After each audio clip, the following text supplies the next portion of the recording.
भने होला यो सन्जु केटी छ पुरानो बानेश्वर भन्दा नि जेठी छ तिहारको फुल दसैँमै फुल्यौ र तिम्रै साथी हो म त भुल्यौ र हे अरू कुरा पाए पो केही भन्थिस् पहिला हाम्रो बाउलाई नि त्यही भन्थिस् सबको सामु के खान गम्क्याइ हो शिला पनि टालटुलले चम्क्याइ हो माटो काटी चपरी हे शिला बरु म बुढी हुँ भन्छन् यो फौसी त तरुनी छु भन्छन् हे शिलाको नि कमजोरी छ नि भाइ हिँड्दा खुट्टा हेर्ने गर त नि भाइ हे किन राख्छ हामीलाई हेलामा लरबराई हुन् झाडखाको बेलामा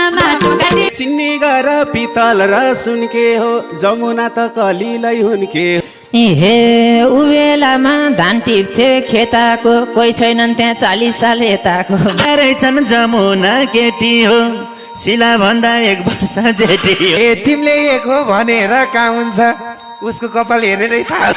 हे तर पनि भाग्दिन डरले भन्नुसम्म भन्यो भाइहरूले लस्कर रहेछन् सबजना केटी हो तिनी दिदी को भन्दा जेठी हो दाजु भनम गाजल्ने लाको छ दिदी भनम जुङ्गानी आको ए कि सारीला कि त फालजुङ्गा दुईटा रूप नदेखाए बुङ्गा सम्झ्याउ कसैले पराको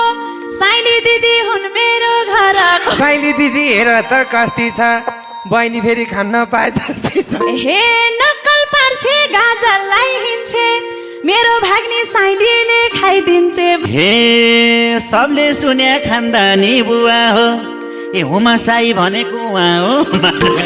दिदी बसेको मात्रै छ केटाहरूले जिस्काएर जात्रै छ ए स्वर ठुलै छ भए नि हुमा केटै रहेछ आँखी भाउ नघुमा कुरा तिमीले नै जानेछौ